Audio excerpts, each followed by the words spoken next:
қаласының номер 33-ші жалпы білім беретін мектебінің 9-шы сынып оқушысы Амал Толсынова. Жасыл көк номинациясының В тобының қатысушысымын. Яғни менің жобамның тақырыбы жер асты қоқыс жәшігі болып табылады. Бұл жобаның жалпы идеясы, яғни жер асты қоқыс жәшігінің жарты бөлігі жердің астында орналасуымен ерекшеленеді. Егер де маңыздылығын айта кетсек, ол дейтін жер асты қоқыс жәшігі біздің елімізге аса қажетті заманауи дүние. Бұл контейнердің біреуінің шамасы көлемі 3 метр текшені құрайды. Яғни ол дейтін қарапайым 3 қоқыс жәшігінің орнын алмастыра алады.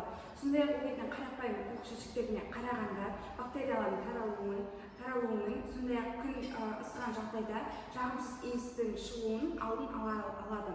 Сондай-ақ жиналған қоқыстарды арнайы техникамен алып кетуге ыңғайлы және де әртүрлі бөлшектерге бөлінгендіктен оларда тағы да әрі қарай қайтадан өңдеуге өте тиімді болып табылады. Жер асты қоқыс жәшігінің құрылысы өздеріңіз көріп тұрғандай 3 бөліктен тұрады. Оның ең бірінші болып корпус болып табылады, яғни болат металдан жасалған. Ол дейтін сыртқы бөлігін қамтиды, берік және ұзақ мерзімді болып табылады.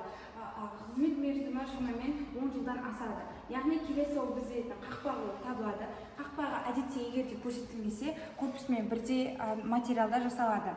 Оның қызмет функциясы қоқысты жауып, сыртқы әсерлерден қорғайды. Және де соңғысы ол дейтін полиэтиленді қап, яғни тығыз полиэтиленнен жасалған болып табылады. Оның қызмет мерзімі шамамен 2 жылды қамтиды, яғни ол полиэтиленнің ыдырау уақытына да байланысты.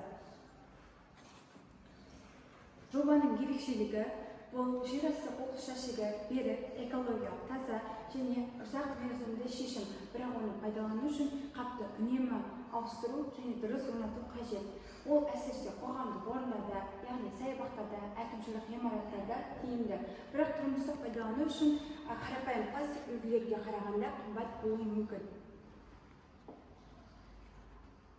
Жалпы бұл жобамен медиетінің елдің тек қана экологиясын дамыта отырмай, медиетінің өзінің табысында да таба аламын, яғни бизнесімді бастай аламын. Жер асты қоқыс жәшігін тұтынушылар облыстың тұрғындары болып табылады. Яғни мен осы жобамды халыққа сата отырып, өзімнің бизнесімнің алғашқы қадамын бастаймын. Өнімнің басымдылығын мыналар құрайды, яғни жоғары технологиялы және заманауи жабдықтарды, материалдарды пайдалану, экологиялық, демократиялық бағалар. Жер асты қоқыс жәшігіне арналған орынжайдың жалпы алаңы 3 шаршы метрді құрайды. Жер асты қоқыс жәшігін жасайтын зауыт ашу үшін өндірістік аймақта қалай дұрыс таңдау деген сізде сұрақ туындауы мүмкін. Әрине, бұл мәселе ең маңызды мәселелердің бірі, сондықтан оған аса ерекше назар аудару қажет.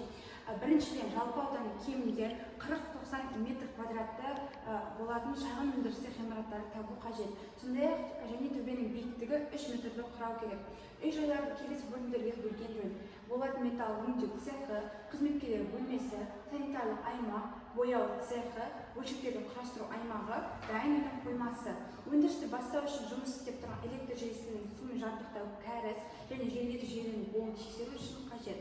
Клиенттерді қабылдау және құжаттар сақтау үшін өндірісте кеңсе алаңын да қойған жөн. Ол үшін жиһаз, сөрелер мен кеңсе жабдықтарын орналастыру үшін шамамен 10 метр квадрат қажет.